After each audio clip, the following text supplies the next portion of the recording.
That was the big voice today, and now let's focus on the power space. We've had a lot of industry voices calling for the privatization of power DISCOMS. The question arises whether this move will actually help the sector arrest losses. Let's go across to Vivek to decode this issue a little further, and then we'll of course discuss it with our guest today. Vivek? Well, that's right. So after the very interesting discussion we had last week on, the viability of privatization of power DISCOMS, today we have a very, very interesting voice coming in on our show, and it'll be very interesting to get the perspective from the point of view of a power generation company, and at that, one of India's biggest power generation companies, that is Tata Power. So now, at this point of time, when you're looking at the sector, a lot of challenges is what the sector is facing currently. If you're talking about the generation growth is at a 6-year low, also talking about demand coming off very sharply. November demand too has come off quite significantly, and when you're talking about the IIP growth rates, that too is something that's quite at this point of time.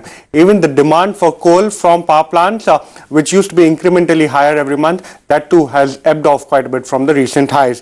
When you're talking about the power DISCOMs, now this is where most of the problems lies. Most of the state DISCOM companies are in a financial mess, and they are unable to pay as far as most of the generating companies are concerned, and this is adding to the stress in the entire power scenario. In fact, one of the very big industry voices, Mr. N. Chandra himself, has called for the privatization of DISCOMs, where he believes that this particular move can actually help unlock certain amount of synergy benefits coming in. Lastly, when you're talking about the main important key thing to talk about when it comes to Tata Power, one of the biggest resolutions that is stuck at this point of time is the Mundra plant resolution. Remember, the cost of coal at which Tata Power is importing from Indonesia is not viable for the company, and the company is now stuck for approvals from 4 to 5 different states. Now remember, in a state like Maharashtra, due to the political uncertainty currently, the company still hasn't received the final lot for going ahead and increasing the tariff rates. To discuss all that and more, we have the management of Tata Power joining us right now.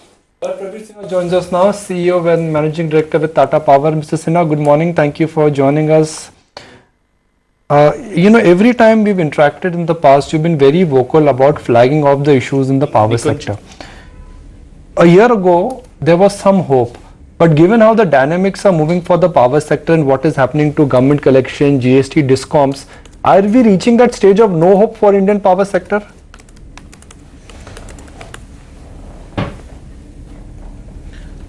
Good morning, Nikunj. Always a pleasure to be on your show. One of the biggest problem, as you rightly mentioned, is the DISCOMs, and unless the financial viability of the DISCOMs is established, it would be very difficult for the power sector to improve. And when I talk of power sector, it's the conventional generation, it's the renewable projects, it's the transmission business, and everything is dependent on the money that is collected by the DISCOMs and paid to the generating companies and the transmission. And until and unless there is a large-scale improvement in the distribution companies, they become financially viable, it would be very difficult for bringing any reforms in the power sector. And we have seen in Delhi how we have been able to convert a loss-making company with a very dilapidated condition of the network into one of the most modern distribution companies in the world. And I say in the world because it is as good as anywhere else in US or Europe in terms of the quality of power and in terms of also the service that is being provided to the consumers. So I think if big ticket reforms have to happen, if the financial viability has to be established, one of the big things that needs to happen is the distribution reforms, apart from, of course, the tariff that needs to be revised and the regulatory process that needs to become more transparent. So, Sinha, given that where the economy is, given that GST collections have been low, the fact that states this time are struggling to get their share even from the central government on the GST aspect, the financial sector, the state of financials for states will not improve. So can I safely say that jo chal raha hai chalta rahega, which is DISCOMs, will remain under pressure?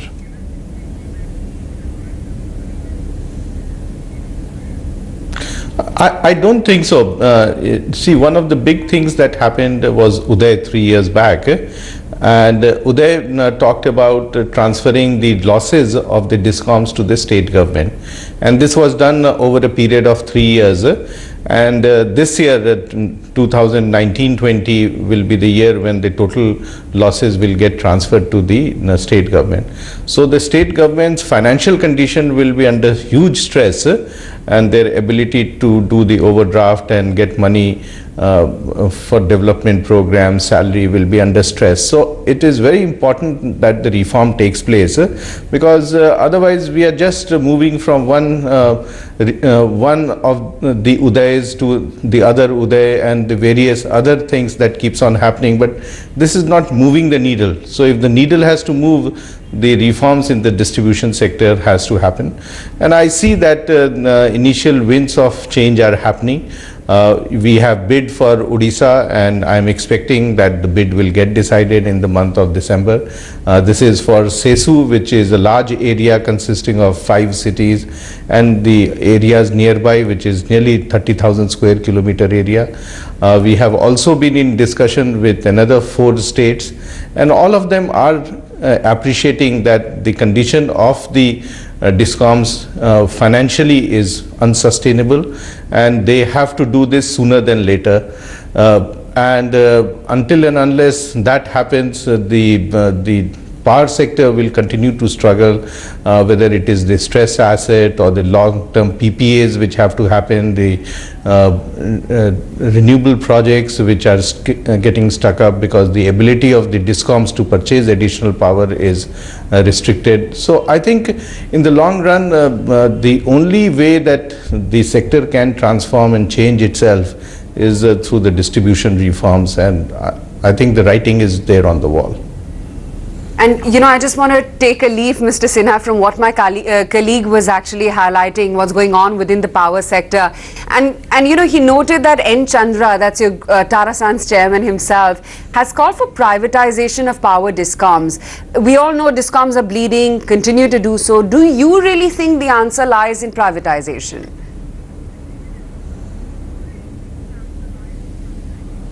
I think it lies in privatization, because until and unless private sector comes in and there is more accountability in the way these DISCOMs are run, it would be very difficult to make them commercially viable, because the private sector will not only bring the money that is required for improving the network, but also bring the technology and the domain knowledge that is required to bring the transformation. So I think in all, the private sector can actually play a very, very critical role in reforming the distribution business. And this has been seen in many other countries also, when they brought about the distribution reforms, where they brought in the private sector. And when I say private sector, it is not only India's private sector, but also global private sector companies will come. They'll bring the best in class experience, best in class processes, and they will also bring the technology and the domain knowledge and convergence, which unfortunately the existing government DISCOMs are not able to bring about. And while on one side we want to really leapfrog by talking about smart grids and smart metering, we also need to appreciate that these are things which will happen only if the foundational technologies are implemented in terms of the distribution automation, SCADA, GIS, and their integration. So I think the only hope really is that large-scale privatization, and privatization can be different models. It can be the PPP model or the hybrid reforms that has been done in some of the states, especially in terms of the hybrid franchisee that has been done, and so also some of the other services which can be outsourced. They are the only way that we will be able to bring the change and will